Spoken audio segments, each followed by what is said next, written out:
दोस्तों राज्य वाला फैक्ट्स में आपका स्वागत है। क्या होगा अगर चलती ट्रेन में दोनों ड्राइवर ही सो जाए?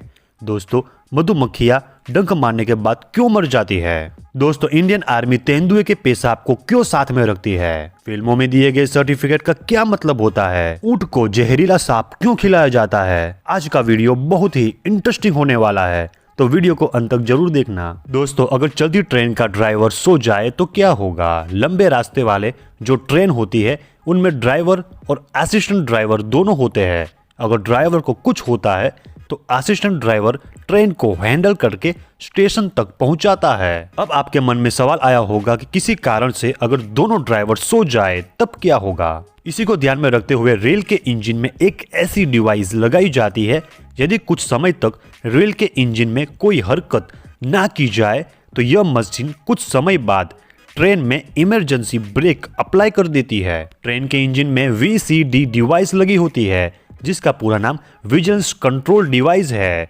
जिसमें 60 सेकंड का टाइमर चलता रहता है। इस 60 सेकंड में यदि ट्रेन में पायलट अथवा असिस्टेंट पायलट द्वारा कोई हरकत, जैसे कि ट्रेन का हॉर्न बजाना, ब्रेक लगाना, स्पीड बढ़ाना, ऐसी कोई हरकत करता है तो टाइमर वापस स्टार्ट हो जाता है। यदि इन 8 सेकंड में भी दोनों में से कोई हरकत नहीं करता है तो अगले 8 सेकंड तक एक बजन बजता है, यानी एक अलार्म बजता है, जो कि मशीन के चालू होने की वार्निंग देता है। दोस्तों इसके बाद भी अगर असिस्टेंट पायलट या पायलट कोई भी हरकत नहीं करता है तो ट्रेन में पेनल्टी ब्रेक लगा दी जाती है और गाड़ी वही खड़ी हो जाती है, और इस तरह किसी भी बड़े हादसे से बचा जा सकता है। दोस्तों दुनिया में डंक मारने वाले जीव की संख्या 750 से भी ज्यादा है।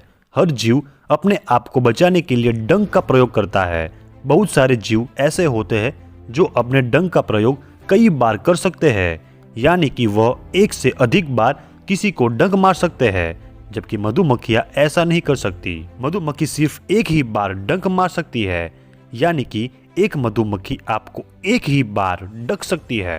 दोस्तों जब मधुमक्खियां डंक मारती है तब मधुमक्खियों का डंक शरीर में जाकर के सेल्स को मारने का जहर छोड़ता है, लेकिन इसकी बनावट कुछ अलग होने के कारण मधुमक्खियां डंक मारने के बाद अपने डंक को इस शरीर या फिर चमड़ी से बाहर नहीं निकाल पाती, यानी डंक चमड़ी में फंस जाता है और मधुमक्खियां इस डंक निकालने का प्रयास करती है, और डंक निकालने के प्रयास में ही मधुमक्खी की जान चली जाती है, क्योंकि इस डंक से ही उनका डाइजेशन सिस्टम जुड़ा होता है, जो कि डंक मारने से त्वचा में या फिर बॉडी में ही रह जाता है और मधुमक्खी की मौत हो जाती है। दोस्तों हाल ही के रिसर्च में ये भी पाया गया है कि ये बात जरूरी नहीं कि डंक मारने के बाद मधुमक्खी की मौत ही हो जाए, क्योंकि मधुमक्खी मरती तभी है जब डंक शरीर में रह जाता है। यानी कुछ मधुमक्खियां अपने डंक को निकाल लेती है तथा कुछ मधुमक्खियां अपने डंक को नहीं निकाल पाती है। जो मधुमक्खियां अपने डंक को निकाल लेती है वो जिंदा बच जाती है, और जो मधुमक्खियां डंक नहीं निकाल सकती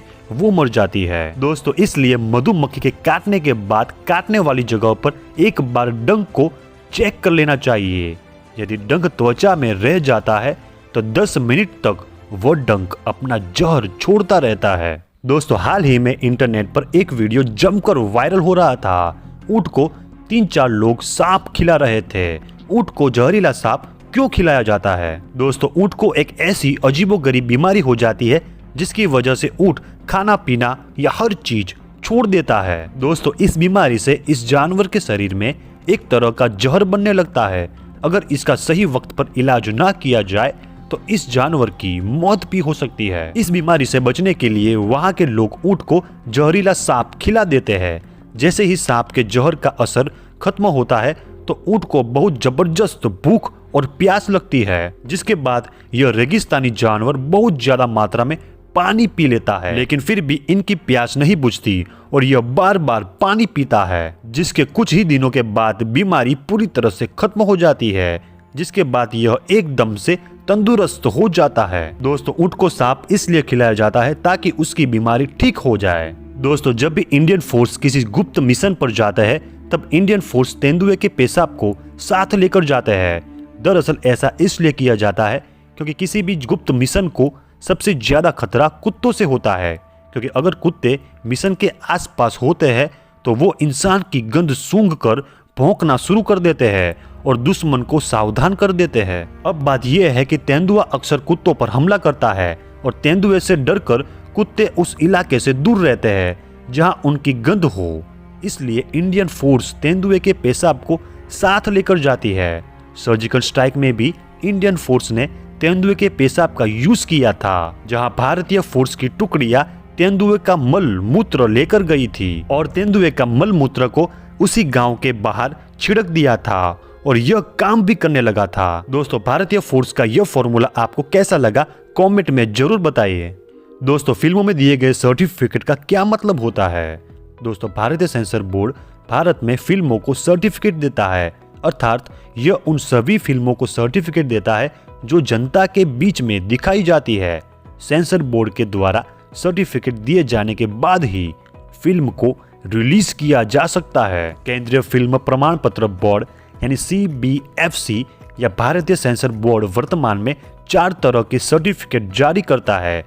शुरुआत में यह सिर्फ 2 तरह के सर्टिफिकेट जारी करता था, लेकिन जून 1983 से इसकी संख्या बढ़कर 4 कर दी है। दोस्तों, किस फिल्म को कौन सा सर्टिफिकेट दिया जाएगा, इसका निर्णय सेंसर बोर्ड के लोग द्वारा फिल्म को देखने के बाद लिया जाता है।